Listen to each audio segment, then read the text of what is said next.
तो चलो हम समझते हैं कि अमावस्या की उत्पत्ति कैसे हुई। अमावस्या की उत्पत्ति को हम प्रमुख दो दृष्टिकोण से, एक पौराणिक और एक वैज्ञानिक, समझ सकते हैं। यह पूर्णिमा के ठीक विपरीत की स्थिति है। पौराणिक कथाओं के अनुसार पितरों का आशीर्वाद, यानी कि हिंदू धर्म ग्रंथों में अमावस्या की उत्पत्ति के पीछे अछोदा नामक एक पितृ कन्या की कथा प्रचलित है। अछोदा जो पितरों की मानसी कन्या थी, वो पितृलोक में ही रहती थी। उसने एक बार कठोर तपस्या की, जिससे प्रसन्न होकर पितृगण उसे वरदान देने के लिए आए। अछोदा ने अनजाने में पितरों के प्रति मोह प्रदर्शित किया, मोहित हो गई पितरों का स्वरूप देख करके,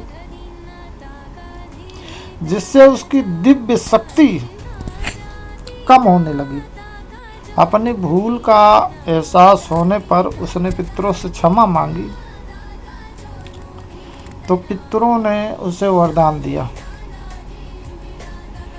पितरों ने उसे आशीर्वाद दिया कि जिस तिथि को चंद्रमा की किरणों के अभाव में तुम तपस्या करोगी, वह तिथि अमावस्या कही जाएगी अथवा अमावस्या कहलाएगी। पितरों ने यह भी कहा कि जो भी मनुष्य इस दिन अपने पूर्वजों की पूजा और तर्पण करेगा, उसे अक्षय पुण्य की प्राप्ति होगी। इसके अलावा चंद्रमा को लगे दक्ष प्रजापति के शाप के कारण भी अमावस्या होती है। चंद्रमा की 15 कलाएं हर दिन कम होती जाती हैं और जिस दिन वे पूरी दृश्यता खो देते हैं, उसे अमावस्या कहा जाता है। अच्छा, वैज्ञानिक कारण क्या है? विज्ञान के अनुसार अमावस्या की कोई उत्पत्ति नहीं, बल्कि ये निरंतर एक खगोलीय घटना है।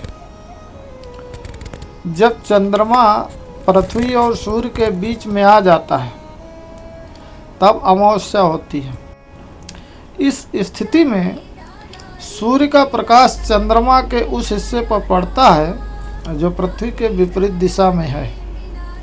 चंद्रमा का जो हिस्सा पृथ्वी की ओर होता है, वहाँ पूर्णतः अंधेरा रहता है। चूँकि चंद्रमा की कोई अपनी रोशनी नहीं है, इसलिए वह हमें दिखाई नहीं देता। चंद्रमा पृथ्वी का चक्कर लगाने में लगभग 29.5 दिन लेता है। इसलिए हर महीने में एक बार अमावस्या आती है। सूर्य ग्रहण जो होता है, सूर्य ग्रहण हमेशा अमावस्या के दिन ही लगता है, क्योंकि इसी दिन चंद्रमा सूर्य और पृथ्वी के बीच से गुजरता है। पूर्णिमा की तरह ही अमावस्या पर भी चंद्रमा का गुरुत्वाकर्षण बल सक्रिय होता है, जिससे समुद्र में ज्वार आते हैं। अच्छा, धार्मिक महत्व में यह भी कहा गया है कि इसे पूर्वजों का, यानी कि पितरों की तिथि माना जाता है। दीपावली जैसे प्रमुख त्यौहार भी अमावस्या की काली रात में ही मनाए जाते हैं, ताकि दियों की रोशनी का महत्व समझा जा सके। एक रोचक तथ्य है कि चंद्रमा पूरी तरह से गायब नहीं होता है, वह वहीं रहता है। बस उसकी स्थिति ऐसी होती है कि सूर्य की रोशनी उस तरफ पड़ रही होती है जिसे हम देख नहीं पा रहे होते हैं।